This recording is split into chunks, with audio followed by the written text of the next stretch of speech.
Bonjour et bienvenue à télécharger, je suis votre hôte Dave Richardson et comme vous pouvez le constater, nous avons un tout nouvel équipement, nous devenons de plus en plus professionnels maintenant que notre audience a atteint des sommets et merci de nous avoir suggéré d'améliorer le son. Nous l'avons fait car nous en avons les moyens et le résultat est plutôt bon. Au fait, c'est entièrement de ma faute. Ils m'ont acheté des écouteurs très sophistiqués, mais j'oubliais sans cesse de les porter au moment d'enregistrer l'émission. Pour vous dire à quel point nous sommes rendus haut de gamme. Pas étonnant que nous recevions Dave Lambert, qui nous arrive tout droit de Londres en Angleterre. Dave, bienvenue dans ce nouvel environnement en tant que premier invité dans ce décor sophistiqué. Merci, je ne pouvais pas ne pas venir quand j'ai appris cela. C'est une énorme amélioration. Une énorme amélioration, en effet. David et moi étions à discuter de ce dont nous allions parler à propos des actions européennes. Bien sûr, David est responsable des actions européennes chez RBC Gestion mondiale d'actifs.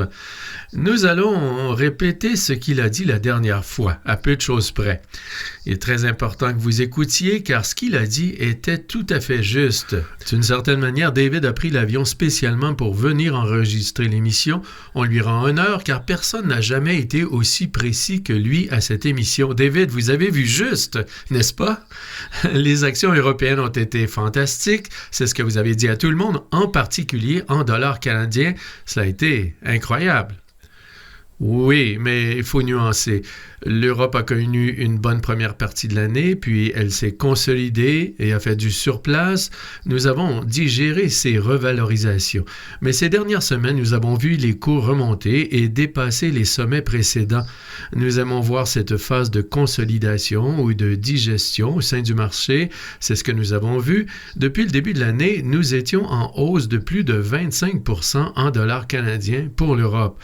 Ça se compare bien aux États-Unis, mais aussi à d'autres pays du monde, même si les marchés internationaux ont bien fait. Nous avons bien performé, mais depuis ma dernière intervention, la tendance a été latérale, mais les choses se sont améliorées. Wow! Pour être honnête, nous en parlons depuis un certain temps déjà. Nous invitons toujours David pour lancer le débat chaque année. Et en janvier 2024, nous avions fait notre prévision des marchés européens. Et c'est toujours le moment où il faut écouter attentivement pour connaître les opportunités qui existent en dehors des États-Unis, où tout le monde se concentre d'habitude, mais en particulier en Europe, où vous aviez expliqué pourquoi il fallait s'attendre à ce que les actions européennes se comportent relativement bien à partir de ce moment-là, en raison de leur situation il y a moins de 2 ans, à peine. Oui, et cela reste vrai car d'un point de vue de valorisation relative, même si l'euro a été réévalué en termes absolus, nous ne sommes toujours pas revenus au niveau historique, mais par rapport aux États-Unis, nous sommes repassés sous les 2 écarts types. Donc, sur une base relative, l'Europe reste bon marché. Là où ça va changer, c'est l'année prochaine. Nous nous intéressons désormais aux bénéfices de 2026. En fin de compte, 2025 a été une année de croissance des bénéfices de stable à négligeable en Europe. Mais l'année prochaine, nous tablons sur une croissance des bénéfices et des prévisions de 14%, comparable aux chiffres que j'ai vus aujourd'hui pour les États-Unis, à 13%. On pourrait voir une croissance des bénéfices supérieure en Europe qu'aux États-Unis, ce que nous n'avons pas beaucoup vu au cours des 15 à 20 dernières années. Avec la valorisation en place, c'est vraiment très intéressant pour l'Europe dans son ensemble. Pour être honnête, cela tient en grande partie à l'amélioration de la situation intérieure en Europe. Je répète depuis des années que dans les bonnes entreprises en Europe, nous apprécions celles qui sont présentes à l'échelle mondiale, qui peuvent allouer leurs capitaux là où elles le jugent opportun et qui peuvent tirer parti de la bonne croissance des bénéfices dans d'autres régions du globe.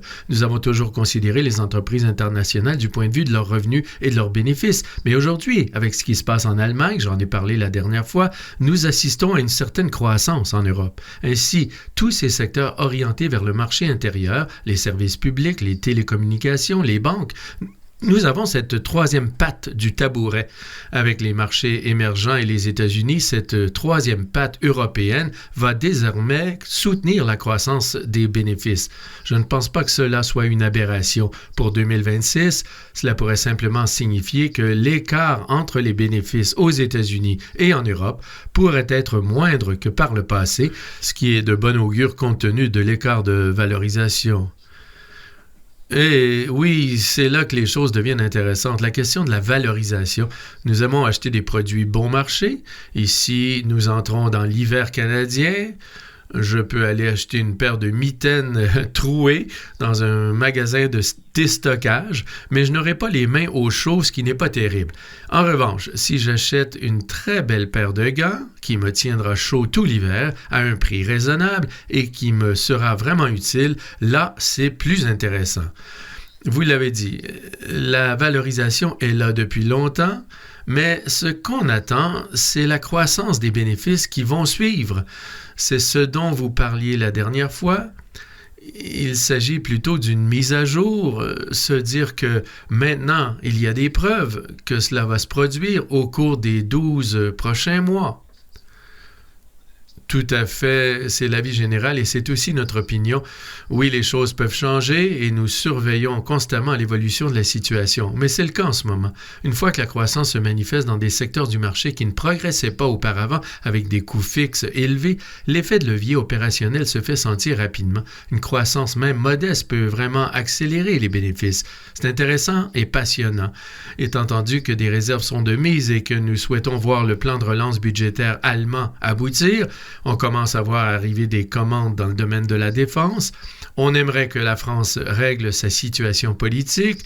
En ce moment même, le premier ministre avait démissionné et il est maintenant de retour à son poste et va faire l'objet d'un vote de confiance, mais il a pris des mesures pour apaiser les socialistes. C'est une situation en constante évolution. C'est notre travail après tout, mais nous devons toujours vérifier que le contexte général est assez stable pour que nous puissions avoir confiance. Mais malgré tout cela, et même si cela a un impact sur la macroéconomie, nous continuons à nous concentrer sur la microéconomie, sur ce que font les entreprises elles-mêmes. J'essaie toujours de dire aux auditeurs que tout repose sur une vision micro des choses, sur ce que chaque entreprise va faire. En réalité, la situation politique française, même si elle aura une incidence sur les primes de risque, n'aura pas d'incidence sur ce que font la plupart des entreprises, même en France, à l'exception peut-être de certains secteurs exposés au marché intérieur. Il faut se concentrer en permanence sur le micro, les grandes entreprises que nous avons en Europe. J'ajouterai également que nous avons connu une période où l'Europe a enregistré de bons résultats. Nous avons vu des titres à haut risque et de faible qualité afficher de bonnes performances et dominer le marché. C'est intéressant, mais cela signifie également que certains de ces titres composites de meilleure qualité sont relativement sous-valorisés.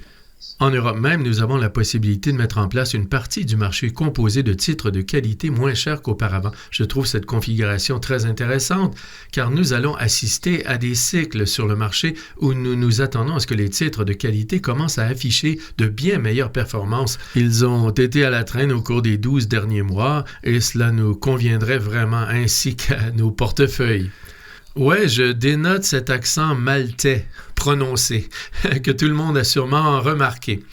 Pour une raison quelconque, vous avez aussi une expertise particulière au Royaume-Uni. Le Royaume-Uni est-il similaire à l'Europe? Les choses évoluent-elles de la même manière ou y a-t-il des différences là-bas? Quelle est votre opinion? Oui, il se passe des choses différentes au Royaume-Uni. Je viens de voir un rapport du FMI qui suggère que le Royaume-Uni sera le deuxième pays du G7 à connaître la plus forte croissance l'année prochaine. Le gouvernement travailliste est en place depuis 18 mois maintenant et il essaie de prendre les bonnes mesures, même si celles-ci sont très difficiles à mettre en œuvre compte tenu de la situation de départ. Mais en fin de compte, lorsque nous pensons au marché boursier britannique, il semble bon marché, même en termes absolus. J'ai dit que l'Europe avait été revalorisée. Le Royaume-Uni a continué à stagner au bas de l'échelle des valorisations relatives. Encore une fois, du point de vue des bénéfices, peut-être pas aussi rapidement que l'Europe dans son ensemble, mais de manière satisfaisante. Nous pensons que le Royaume-Uni sera un bon choix. Ce qu'il faut retenir, c'est que lorsque nous achetons des actions britanniques, nous achetons généralement des franchises mondiales. Nous avons des banques mondiales, des sociétés minières mondiales, des sociétés pharmaceutiques mondiales. Vous n'achetez pas vraiment au Royaume-Uni. Si vous voulez vraiment vous exposer au Royaume-Uni, vous vous tournez vers les moyennes capitalisations, le FTSE 250, ce que nous faisons dans nos portefeuilles de moyenne capitalisation et de grande. Nous pensons que les perspectives sont bonnes pour le Royaume-Uni, mais qu'il n'y a pas de quoi s'enthousiasmer outre mesure alors que l'Europe bénéficie d'une relance distincte, ce qui, selon nous, signifie que la croissance sera plus forte et nous pensons que le marché n'en tient pas compte encore, ce qui signifie que nous pourrions assister à une hausse significative des valorisations. Et votre équipe de football préférée cette année? Mon équipe de football préférée est Charlton. Nous sommes en 2e division. Nous avons plutôt bien commencé. Nous sommes en milieu de tableau et c'est satisfaisant. S'il existe une corrélation entre les marchés européens et mon équipe de football, elle semble être très positive pour le moment. Monsieur Lambert a beaucoup de raisons de se réjouir, ce qui est agréable à voir. Très heureux que nous puissions nous rencontrer en personne cette fois-ci et au Canada. Lors de notre dernière conversation, vous avez évoqué plusieurs domaines et secteurs qui vous intéressent. Vous avez parlé des banques en Europe et je crois que vous avez également mentionné la défense. S'agit-il toujours des deux secteurs qui, selon vous, devraient dominer ou s'agit-il d'une performance passée et vous vous intéressez désormais à d'autres domaines? Sur quoi vous concentrez-vous réellement en ce moment en termes de placement européen? Oui, je pense que les banques continuent à mener le bal. Nous pensons toujours que la croissance des prêts va se poursuivre. Certaines banques espagnoles avec lesquelles nous avons discuté évoquent une croissance des prêts proche des 2 chiffres, alors que nous n'avons constaté aucune croissance des prêts pendant une longue période en Europe. Les bilans sont équilibrés, les valorisations restent faibles, les actionnaires peuvent s'attendre à de belles distributions. Nous pensons toujours que les banques mèneront le bal. La défense est un secteur intéressant. Nous avons assisté à une revalorisation importante. Je pense que la trajectoire des bénéfices de ces entreprises est bonne à moyen terme, mais la période a été exceptionnelle. Je ne pense pas que cela se reproduira. Certaines de ces entreprises ont enregistré des hausses de 80 jusqu'à 100% sur l'année. Allons-nous connaître la même chose au cours des 12 mois? Non, mais si l'on considère la trajectoire des bénéfices, nous pourrions assister à une bonne croissance de 10 à 20% au cours des prochaines années. Je pense que ces entreprises du secteur de la défense vont simplement intégrer leur notation. Elles vont progressivement se dévaloriser simplement parce que leurs bénéfices augmentent de manière agressive. Je dirais que nous avons légèrement réduit notre exposition à la défense, mais que nous souhaitons toujours y être actifs. Je continue de penser que ce secteur est intéressant. S'il y a une correction compte tenu des événements en Israël, en Russie, en Ukraine, si les dividendes de la paix font baisser les cours des actions, nous pourrions trouver le moment idéal pour y déployer des capitaux. Les autres segments du marché qui me semblent intéressants, mais pour lesquels il est trop tôt, sont ceux de la santé, qui ont commencé à afficher de bien meilleures performances, ce qui est vraiment intéressant. Ce secteur a connu une longue période de stagnation. C'est un secteur bon marché, un secteur mondial. On sait que les États-Unis ont tenu beaucoup de discours sur des prix préférentiels selon les pays. Cela semble se dissiper. Tout est particulier dans le secteur de la santé. Les portefeuilles varient selon les entreprises. Mais le secteur de la santé affiche de bien meilleures performances grâce à des valorisations faibles. Si on continue à observer une amélioration des bénéfices, nous allons y investir. Je souhaite garder un œil sur la partie défensive du marché, car elle a été très malmenée dans l'ensemble. On observe dans les biens de consommation courante et discrétionnaire des signes de reprise. Dans le secteur de luxe, par exemple, que nous apprécions juste avant ma venue ici, LVMH a publié ses résultats du 3e trimestre qui sont meilleurs que prévu, avec une stabilisation, amélioration dans le secteur des vins et spiritueux, des résultats moins mauvais dans le secteur de la mode et de la maroquinerie. Les marchés ont un peu flairé cela, mais nous gardons un œil de ce côté. Il est toujours intéressant de surveiller les révisions. Si l'on voit les analystes revoir leurs chiffres à la hausse, ça signifie que les bénéfices augmentent et que les gens seront en retard, ce qui permet d'obtenir une performance relative.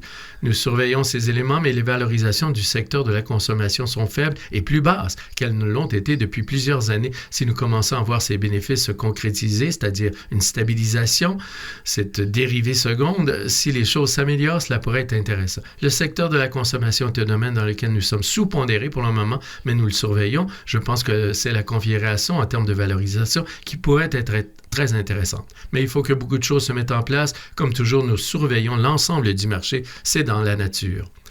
l'un des sujets que nous n'avons pas beaucoup abordé lors de vos précédentes interventions. Au fait, vous pouvez télécharger, vous abonner à cette balado où que vous soyez. Vous nous regardez sans doute sur YouTube. Vous pouvez également vous abonner là et nous donner une note. Nous aimerions connaître votre avis. Peut-être aimez-vous la nouvelle voix de David. David a déjà travaillé à la radio, soit dit en passant, la radio nocturne à l'université. Oui, grâce à ma voix mélodieuse. Oui, vous avez une voix magnifique. Je commence à déceler davantage votre accent britannique, mais peut-être que je me trompais tout à l'heure. Je devrais peut-être mettre mes écouteurs. Mais quand on parle de n'importe quelle région du monde en ce moment, le sujet brûlant, bien sûr, sur les marchés est l'intelligence artificielle. Je sais que l'Europe veut jouer un rôle clé dans ce domaine, elle sait qu'elle doit être présente, mais où se situe l'Europe par rapport aux États-Unis et la Chine, car on parle surtout de ces deux pays?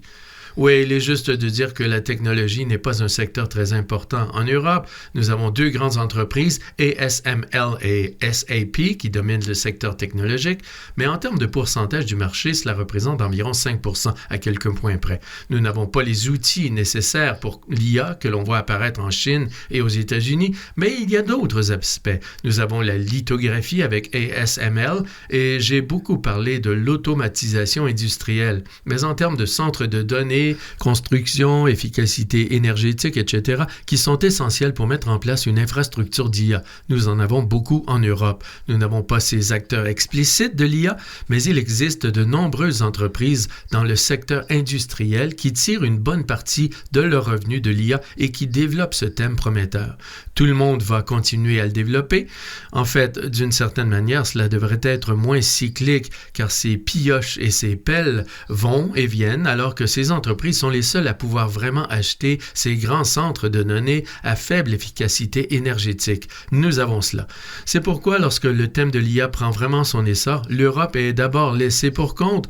Mais ce qui est assez intéressant, c'est que le thème de l'IA, bien qu'il ait été malmené au début de l'année, est revenu en force au second semestre.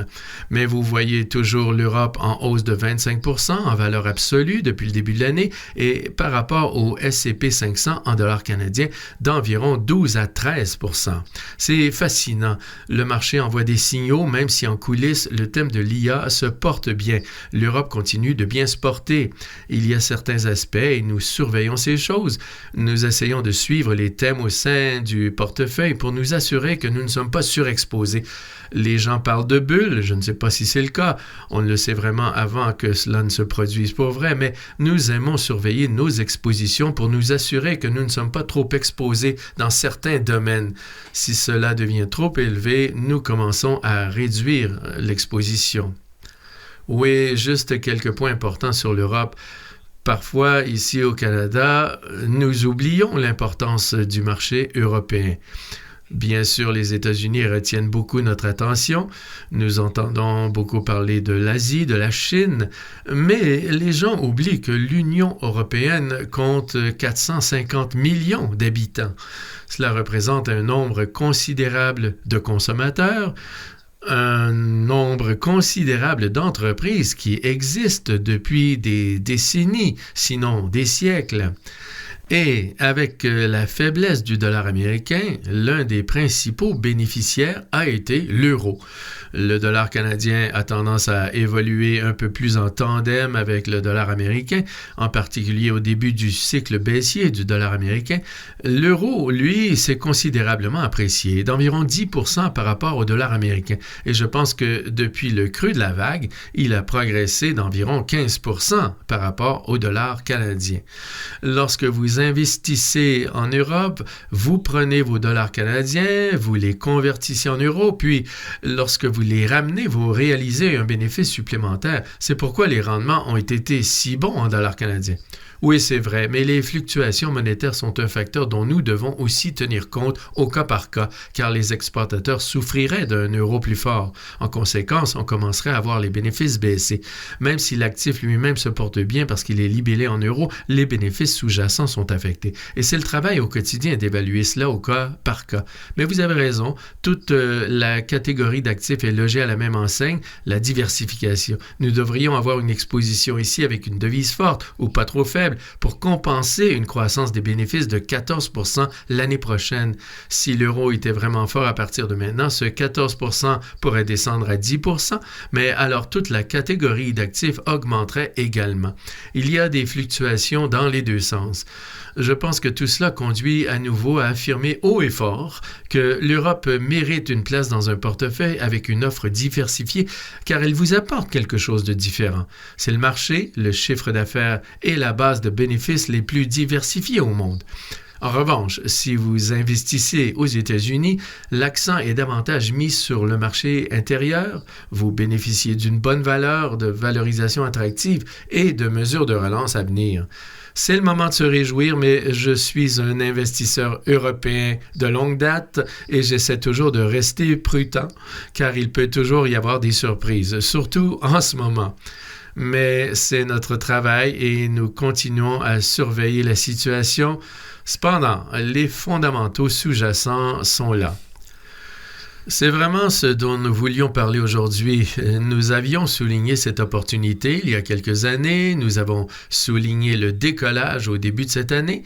Ensuite, ce que vous vouliez confirmer aujourd'hui, c'est que les conditions restent réunies pour de bonnes performances en Europe. Ce point sur la diversification est vraiment important pour les investisseurs canadiens. Nous avons beaucoup de banques ici, beaucoup de sociétés minières et pétrolières. Aux États-Unis, en raison de la surperformance du secteur technologique, le S&P 500 compte beaucoup de ces sociétés. Quand on cherche à savoir quel est le marché le plus diversifié, comme vous l'avez dit, c'est le marché européen et tout ce qu'il contient. Oui, tout à fait. Je pense que c'est de bon augure. Si vous vous inquiétez de la survalorisation du secteur technologique, c'est là que vous pourriez observer une certaine volatilité. Juste la semaine dernière, nous avons constaté une certaine volatilité liée aux tensions commerciales entre les États-Unis et la Chine, concentrées dans le secteur technologique. Nous l'avons mentionné, vous avez aussi une exposition, c'est bien. Les entreprises européennes vont pouvoir tirer parti de certains avantages liés à l'intelligence artificielle. Mais vous n'avez pas de surexposition dans aucun de ces domaines, en particulier dans le secteur technologique. Vos valorisations atténuent la volatilité, ce qui rend toujours l'expérience plus agréable pour un investisseur. C'est exact. Du point de vue européen, nous sommes toujours exposés aux services financiers et l'industrie. Pour les services financiers, j'ai déjà évoqué la faiblesse des valorisations et la reprise de la croissance des prêts. Dans le secteur industriel, la cyclicité a été bonne, mais là encore, il s'agit d'un secteur qui n'est pas encore trop valorisé. Ces deux grands secteurs, qui représentent chacun 20 % sans être parfaitement sûrs, offrent une protection contre les baisses. Je pense que c'est important. J'ai toujours dit que pour que l'Europe affiche de bons résultats, il fallait que le secteur financier soit stable. Après la crise financière, il a fallu plus de 10 ans pour remettre ces banques sur pied, mais il semble que nous y soyons parvenus aujourd'hui. C'est vraiment important pour que l'Europe puisse aller de l'avant. Eh bien, David, merci d'être passé. Personne ne m'a encore complimenté sur ma voix, mais je suis sûr que nous allons recevoir beaucoup de compliments dans les notes et les commentaires sur la vôtre, car vous avez une voix magnifique aujourd'hui. Le vol de nuit ne vous a pas affecté. Vous souriez parce que tout va bien et c'est finalement ce que vous souhaitez en tant que gestionnaire d'investissement. Vous voulez que les personnes qui investissent avec vous réussissent. On est toujours de meilleure humeur quand tout va aussi bien qu'en ce moment. Alors, bravo pour cela et j'espère que vous repasserez nous voir sur notre nouveau plateau. Absolument. Merci, Dave. Cet enregistrement a été fourni par RBC Gestion mondiale d'actifs Inc. à des fins d'information seulement et ne constitue pas un conseil de placement ou un conseil financier. Vous devriez consulter vos propres conseillers juridiques, comptables, fiscaux, en placement ou en planification financière avant d'effectuer toute opération.